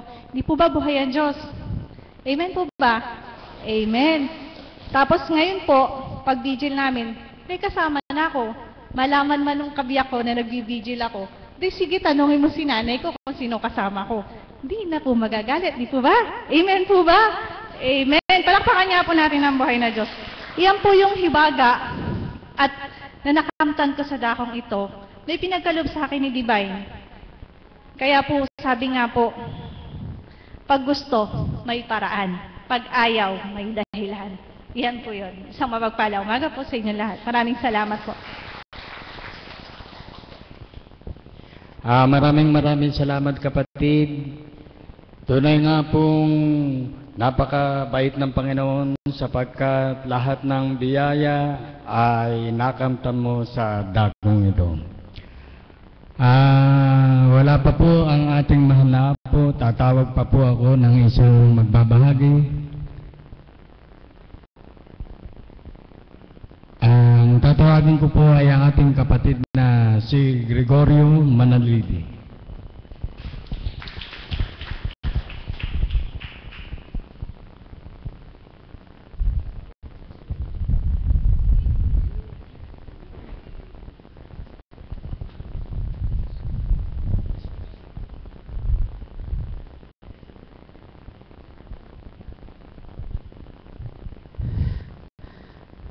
Magandang hapon na po sa inyong lahat, mga kapatid. Ako po, kung natandaan po ninyo ang aking karamdaman, ay psoriasis sa alos buong katawan, ulo hanggang paa. Meron po. Alos 7 buwan na po akong nagpagamot sa doktor. Kung saan pong ospital na manggagamot sa balat, napuntahan ko po. Talagang yung pong pera kong puhunan sa aking negosyo, naubos. Yung isang ganito lang po kaliit, 2,000. Tapos bukod pa yung maliit na ganito, 500. Sa 2 araw lang po, ubos na yung gamot. Hanggang sa kumukuha po ako ng bote ng RC, pinipit ko pa para mahubos ko yung gamot na yun. Pero sa paraanan po ng Panginoon, napakabuti po ng Panginoon Jesus. Hanggang 7 buwan po, yun, nabuhat po na nagpunta ako dito. Tapos, bali, magtatatlong buwan na po, mahigit ng 2 buwan. Hindi na po ako nagpupunta ng doktor, hindi na ako, hindi na po ako, dito lang po talaga, hindi na ako nagpupunta ng ospital. Talagang napakabuti po ng Panginoon. At po nang papulit pasalamat sa Panginoong Yesus. Talagang alos na wala na po yung aking sugat sa katawan. Talagang pinakinis na po ako ng mahal na Panginoon sa pamagitan po ng Apo Conching. Kaya habang ako po nabubuhay, talagang ilalaan ko na po sa aking sa ating mahal na Panginoon ang aking sarili. Kaya ang ako pong asawa sabi niya, baka daw ngayon magaling na ako, maghanap naman ako ng ibang hindi ko na po gagawin yan. Ikaw na lamang ang aking mawalin habang buhay. Tayong dalawa magsasama sa hirap at ginawa, hindi na po ako titingin sa iba. Lahat po ng aking bisyo talagang iniwan ko na, iniwasan ko na. Hala na po, talagang sa Panginoon na lang po ako. Dahil po nung nakaraang araw talagang nakaraang panahon, kahit ano pong hindi po talaga ako sumasamba. Talagang nagkaedad po ako umigit 40, hindi ako sumasamba sa mga sambahan. Ngayon po talagang kaya po siguro ako nagkaroon ng karamdaman gano'n para akain ako, matuwid ako sa tamang landas sa gaya ng mahal na Panginoong Yesus. Kaya po ako lahat ng papurit pasasalamat hanggang sa ating pinakamamahal ng Pag-Jesus po lamang. Maraming salamat.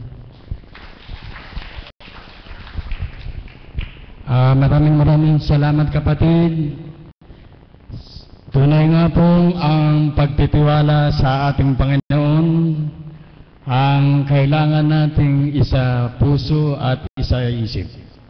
Sa matapat na pananalig at pananampalataya niya sa dakong ito, ay ipinagkaloob sa kanya ng dakilang Ama ang tunay na kagalingan.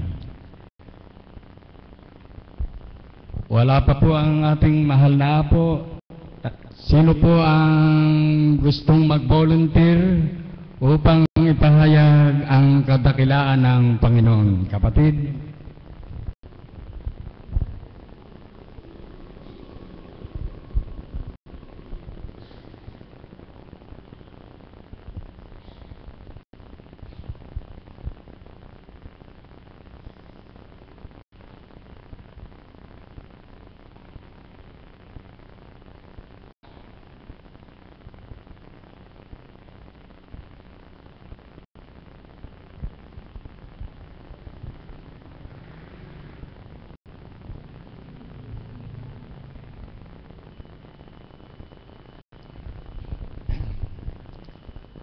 Isang magandang umaga po sa inyong lahat, mga minamahal naming alagad, mga choir, mga pasyente, tagasunod, at sa mga kasamahan ko pong CAPS. Binabati ko po kayo ng isang magandang umaga sa pahapunan ito. Ang maibabahagi ko po sa inyo ay tungkol sa naganap sa buhay ko. Sana po ay huwag kayong magkasala na nagyayabang o ipinagyayabang ko yung aking nakaraan. Sa hindi niyo po naalalaman at doon sa hindi nakakikilala sa akin, ako po ay naglingkod sa simbahan ng mahigit na 24 na taon. Siguro po dala ng ang tao talaga namang nagkakaedad, nagkaroon po ako ng nararamdaman sa aking tuhod. Sumakit po ang tuhod ko na naging dahilan nang hindi ako makaluhod. Sa simbahan naman po, doon sa aking napasukan, kung ako, isa na akong EMDC, isa pa akong adorasyon, isa pa akong apostoles, may mga bagay po na pag dumarating ang mahal na araw, talaga pong kailangan lumuhod. nagbibigil po kami ng matagal-tagal din. At ang isa pong punto ay yung pagdating po ng Huwebes Santo, nagkakaroon ng paghuhugas ng paa ng mga apostoles. Kaya kami pong lahat na apostoles, hinuhugasan ng paa. Pagkaraan po noon, papanig kami sa kumbento, kung tawagin po ay huling hapunan. Pagkaraan po ng naghuling hapunan, i-expose na po yung Blessed Sacrament, doon na po magaganap ang aming pagbibigil ng mahaba-haba. Tunay po na nahihirapan ng lumuhod ng matagal. Ngayon, sa amin naman pong pagsiseminar bilang isang lay minister, may paabot po sa amin na kung kami naglilingkod at kami nahihirapan, kami na ang magdesisyon para kami tumanggal. Dahil kahit daw po yung mga kaparian, hindi kami pwedeng tanggalin, lalo na at wala na mga kaming ginagawang hindi maganda. Kaya po nagdesisyon ako na bumaba bilang lay minister. Ayun po, at nang mahinto, kung minsan po ay nakapagsisimba ko ng araw ng linggo, kung minsan naman po, naliliban na rin na hindi ako nakapagsisimba. Dahil nga po, maglakad lang, nahihirapan akong lumakad ng malayo-layo. Sapagkat ang ating pong Ama, marunong sa lahat. Siya po ang nakakaalam kung ano ang kailangan natin at kung ano ang dapat maganap sa atin. Yung pong tuhod ko ang naging dahilan ng pagkatanggal ko po o paghinto ko sa paglilingkod sa simbahan. Doon pa rin po ako sa tuhod ginawa ng paraan. Ang tuhod ko rin po ang kanyang pinasakit at lalo na pong sumakit. Dumating po roon sa akin, hindi na makalakad talaga. At lang ako po ay hindi makalakad, dadalhin po sana ako sa doktor. Nagkataon po na nandoon yung aming pamangkin, pinapunta po niya ako roon sa kanila. Nang dumating po roon, pinakikiusapan akong dito na lang ako magpunta. Palibasa po kasi, talagang masakit, gusto ko sa doktor. Purihin po ang Ama. Ang ginawa po, pumasok doon sa kanyang bahay, kumuha ng isang basong tubig. Hindi ko po alam kung ano inilagay niya roon sa tubig na yon. Ipinainom po sa akin. Pagkatapos po na mainom ko, para po akong nakuryente sa buong katawan. Nagbago po ang desisyon ko. Dito na po ako nagpadala. Ngayon po lang dalhin dito, nakayaka po ako roon sa anak ko. Hindi nga ako makalakad. Pagpasok ko po roon sa pinto na yon, natatandaan ko, wala pong namutawi sa aking mga labi, kung hindi, Panginoon, tulungan mo po ako. Sana po, ang makita ko sa loob nito, lahat ng maganda, ang ipakita mo po sa akin. Huwag ko po sana kakong makita yung hindi maganda, kundi bagkus yung kagandahan ng loob ng dambana. At ganoon na nga po ang nangyari. Nang ako po ay nakapasok at nakaupo na ako rin, si Apo naman nagsishare. Nagdadasal po ako na sana po kako maunawaan ko yung mga mensahe ni Apo. So hindi ko po nalalaman, yung palang sulyap sa akin ni Apo na yon, pagka ako lalapitan ako, tatapikin yung tuhod ko. Pagkaraan po ay lalayo, magsasalita na naman. Pagkaraan po noon, nung salita niya, lalapit, tatapikin. Ganun po, hanggang sa ikatlong tapik po sa akin, lumayo. Pagkatapos po saka ako tinanong na ganun. Paglingon po ganun nagkanta ng alam kong may magagawa ang Diyos. Pinatayo na po ako noon. Tayo, talaga pong hindi ako makalakad. Nang tumayo po ako, nangangalog ang tuhod ko. Lakad, kang gano'n sa akin. Maniwala ka, purihin ang Ama. Yung pong oras na yun, pinalakad ako rito sa harap nito. 5 ikot pong gano'n, nakalakad ako. Hindi po ba napakalaking biyaya ng Panginoon? Ako hindi makalakad, nakalakad. Sino pong magsasabing, nung pumasok ako rito, nakayakap ako ng 2 kamay sa laig ng anak ko, pagkatapos na palakarin, nakalakad ako. Purihin po ang Ama. Sa kadakilaan niya, nalalaman po niya kung ano ang dapat maganap. At para po siguro makilala ko yung aking kahinaan, ginawa ng paraan na hindi ako makalakad para noon muli akong magbalik. Sapagkat siya po ang marunong sa lahat, hindi po niya gusto na yung aking pinasimulan, yung mahaba-habang panahong ipinaglingkod ko, matapos ng pagano-gano na lang. Tulad nga po noong mga nakakaraang araw, nang mabanggit po nila Mami Beth, na inihalin tulad po sa nawawalang tupa. Na nang mapansin po na yung isa ay nawawala, iniwan po yung 79 at hinanap yung isang nawawala. At ganoon na lamang po ang kagalakan nang makita yung nawawalan tupa. Mga minamahal kong kapatid, siguro po ako ay nahambing doon sa nawawalan tupa. Kamo sa tagal ng aking paglilingkod, ayaw ng Ama na ako ay mahinto nang hindi ko maipagpapatuloy yung misyon na ibinigay niyo sa akin. Kaya pupurihin ng Ama. Siya po ay marunong sa lahat. Siya ang nakagagawa ng lahat ng bagay. Kaya siya nakakaalam kung ano ang dapat nating gawin at kung anong pangangailangan na kaya niyang ibigay sa atin. At mula po noon talagang nang aking mapasok dito, pinagsisihan ko pong lahat kung ano man yung nagawa kong pagkakamali.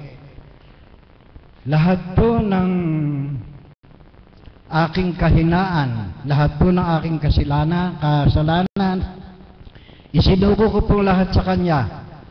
At malimit ko pong masabi na lalo na po sa mga kamukha kong pasyente, na nagdaan din po ako sa mga ninyong pasyente.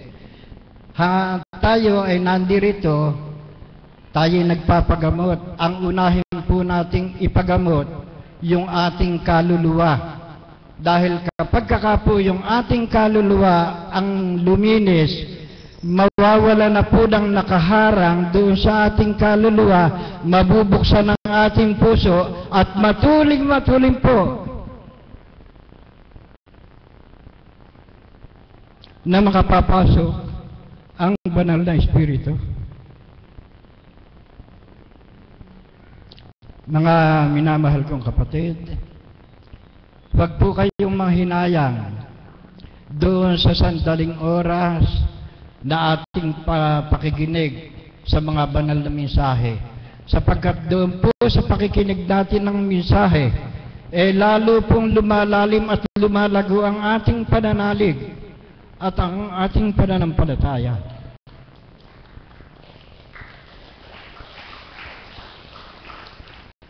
At sa akin po, meron po akong kaprasong maikukwento sa inyo na naganap sa akin. Kaya mga po, bilang magulang, kasama-sama ko rito nagpupunta yung aking manugang at saka po yung aking anak. Siya po ay isang seaman, matagal-tagal na, hindi po nababalik. At gusto po ata ng manugang ko mapanganak yung kanyang asawa bago umalis. Sa pakikinig ko po ng mensahe ni Apo, dumulog po ako kay Apo. Apo, paano po kaya? Naidulog ko po sa kanya yung aking manugang. Paano po kaya hindi pa naalis yung aking manugang? Huwag kang mag-alala, kapatid.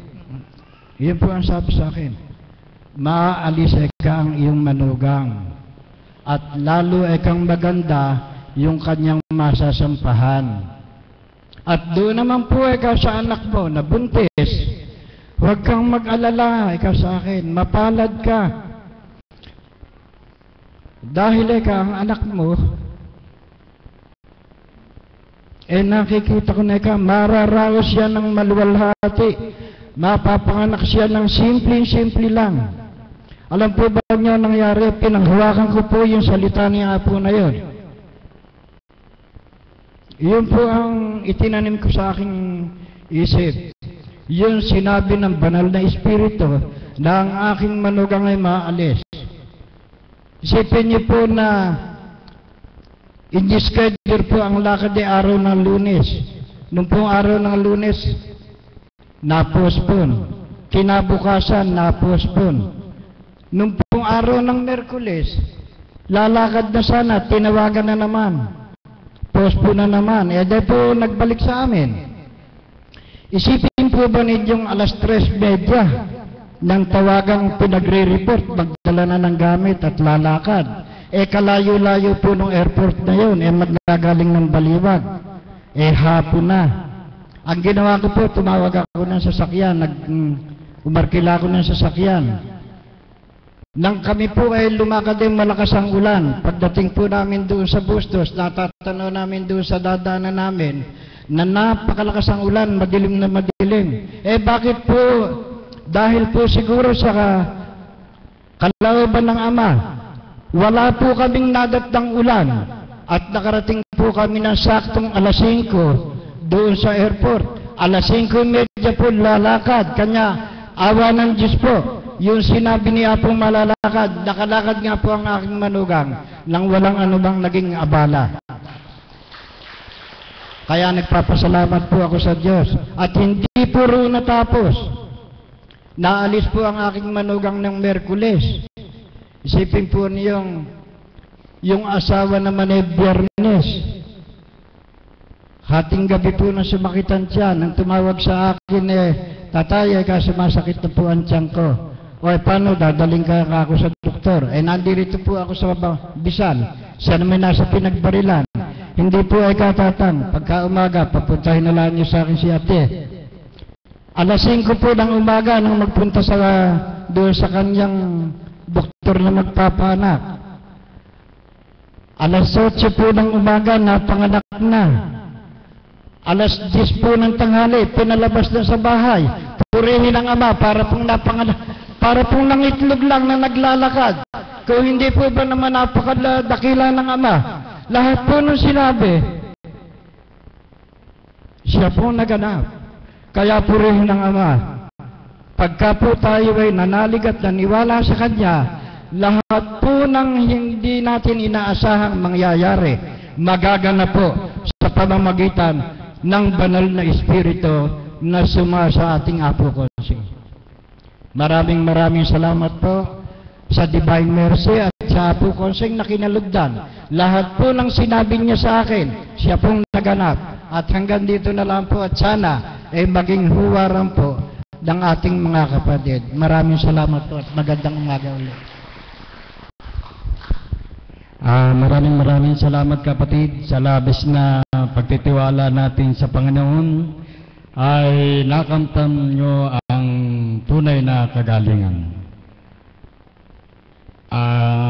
Wala pa po ang ating mahal na Apo, tatawag pa po ako ng isa nating kapatid, ang ating kapatid na Kaps, upang magbigay ng isang awitin. Palakpakan po natin ang kapatid na Kaps Eli Turla.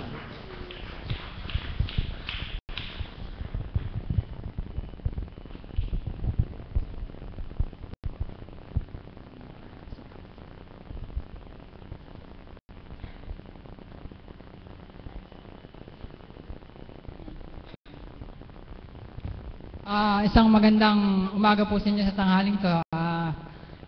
Nahilingan po ako na muli pong mag-awit sa inyo ng isang awitin para po sa Panginoon. Sana po huwag kayong magsasawang makinig sa mga bawat awit na iaalay po dito sa dambana.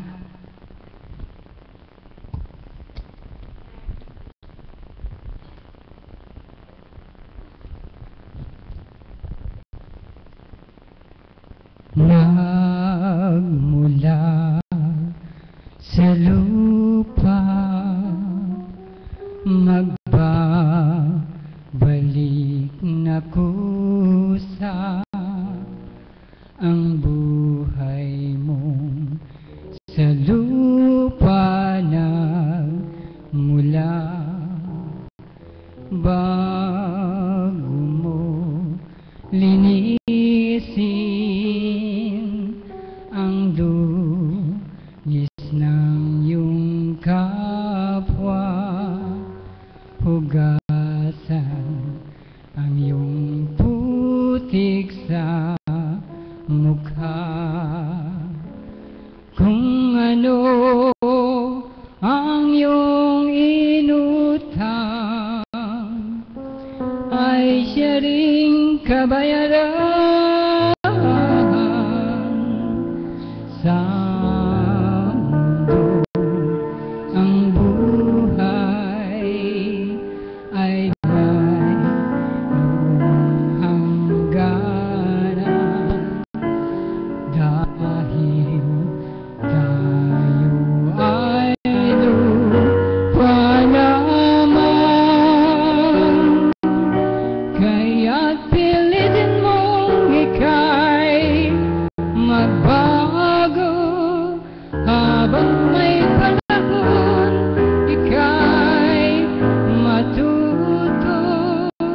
Pagmamahal sa kapwa'y isipin mo.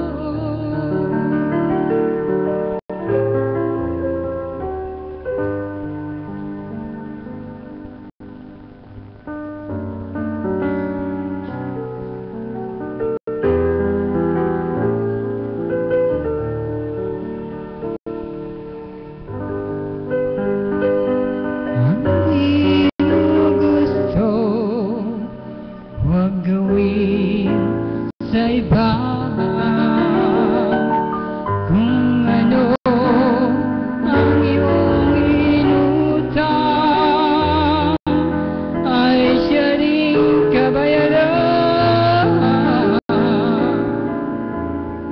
Sa mundo ang buhay ay may luong hangganan,